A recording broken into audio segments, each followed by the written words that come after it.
शनिदेव व्रत कथा। एक समय की बात है जब सभी नवग्रहों यानी सूर्य, चंद्र, मंगल, बृहस्पति, बुध, शुक्र, शनि, राहु, केतु में विवाद छिड़ गया कि इनमें से सबसे बड़ा कौन है। सभी आपस में लड़ पड़े।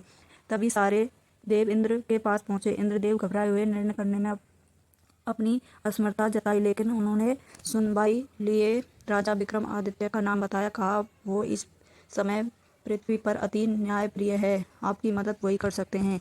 सभी ग्रह एक साथ राजा विक्रमादित्य के पास पहुंचे और अपनी समस्या रखी।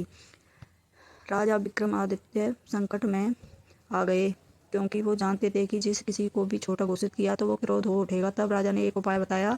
उन्होंने स्वर्ण, रजत, कांस्य, पीतल, सीसा, रांगा, जस्ता, अभ्रक और लोहे से 9 सिंहासन बनवाए। इस सिंहासन को इसी क्रम से रख दिया। फिर उन सबसे निवेदन किया कि सभी सिंहासन पर स्थान ग्रहण करें।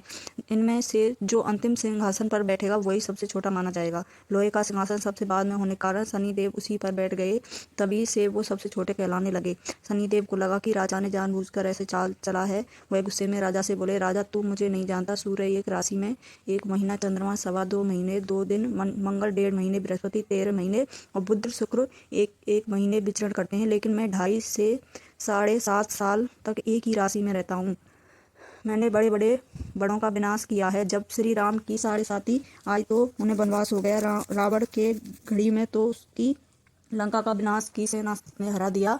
अब तो क्या चीज़ है। ऐसा कहते हुए शनिदेव वहां से चले गए। बाकी देव देवता खुशी वापस आ गए। कुछ समय बीतने के बाद राजा को 7.5 आई, जब शनिदेव बढ़िया घोड़े को लेकर एक सौदागर बनकर वहां पहुंचे। राजा को पता लगते ही वह अपने अस्पताल को अच्छे घोड़े खरीदने की आज्ञा दे दी। उसने कई अच्छे घोड़े खरीदे। उनमें से एक सर्वोत्तम घोड़ा राजा को सवार के लिए दिया। राजा के सवार होते ही वह घोड़े सरपट वन की ओर भागने लगा। भीषण वन में पहुंचते ही वह गायब हो गया।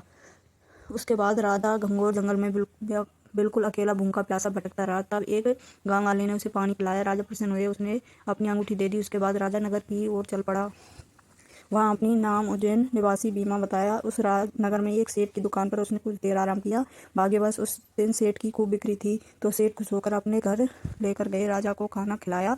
वहाँ उसने एक खूंटी पर एक हार टंगा देखा, जिसे खूंटी निकल रही थी। थोड़ी देर में पूरा हार गायब था। सेठ को लगा कि बीका ने उसे ही चुराया है।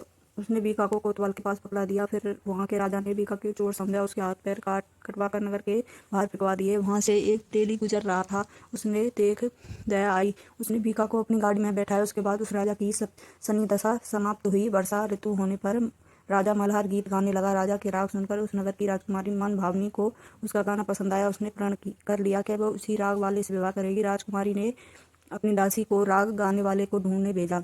दासी ने पता लगाकर राजकुमारी को बताया कि वो एक चोर की या अपराहिज है, लेकिन राजकुमारी तब भी उसी से ब्याह करने से अड़ रही। अगले दिन वह अनशन पर बैठ गई कि विवाह करेगी तो उसी से ही करेगी, नहीं तो राजा ने अपनी राजकुमारी का ब्याह उसी पर अपंग राजा से करवा दिया। तब एक दिन राजा के स्वप्न में शनि देव ने कहा, राजन देखो, मुझे छोटा बताकर तुम्हें कितना दुख झेलना पड़ रहा है। राजा ने उसे क्षमा मांगी। प्रार्थना करते हुए कहा, हे शनिदेव, ये दिख किसी को ना दें। शनिदेव मान गए। कहा कि जो मेरी कथा व्रत करेगा उसे मेरी दशा से कोई दुख नहीं झेलना पड़ेगा। व्यक्ति रोज चींटियों का आटा डालेगा, उसकी सभी मनोकामना पूर्ण होंगी। ऐसा कहते हुए शनिदेव ने राजा के हाथ पैर वापस कर दिए। सुबह आँख खुली, राजकुमारी ने देखा तो वो चौंक गई। फिर बीका ने उसे कहा कि वो कोई बीका नहीं बल्कि उज्जैन का राजा विक्रमादित्य है। सभी प्रसन्न हुए। सेठ को जब ये बात पता चली तो वह राजा से क्षमा मांगने लगा। राजा ने कहा कि इसमें आपकी कोई दोष नहीं है, वह शनिदेव का क्रोध था। सेठ ने फिर राजा से अपने घर आने पर खाने पर जाने का निवेदन किया। सेठ ने इस प्रकार के व्यंजनों से राजा का सत्कार किया। साथ ही सबने देखा कि जो खूंटी पर हार निकल चुकी थी वह अब उबल रही थी। सेठ ने तहे दिल से राजा को धन्यवाद किया। फिर सेठ ने राजा से अपनी कन्या श्री कवरी के साथ विवाह करने का निवेदन किया। राजा ने इसी स्वीकार पर अपनी दोनों रानी मनभावनी और श्री कवरी को लेकर उज्जैन नगरी चले गए। वहाँ राजा का खूब आदर सत्कार किया। सारे नगर में दीप माला बनाई। राजा ने पूरे नगर में घोषणा की कि मैंने शनिदेव को सबसे छोटा बताया था, जबकि वह सर्वोपरि है। सारे अच्छे बुरे कर्मों के कारण शनिदेव ही है। तब से सारे राज्य में शनिदेव की पूजा और नियम रूप से होने लगी। माना जाता है कि जो भी शनिवार का व्रत रख शनिदेव की कथा सुनता पड़ता है उसके सारे दुख दूर हो जाते हैं। जय हो शनिदेव। प्लीज़ लाइक सब्सक्राइब करें।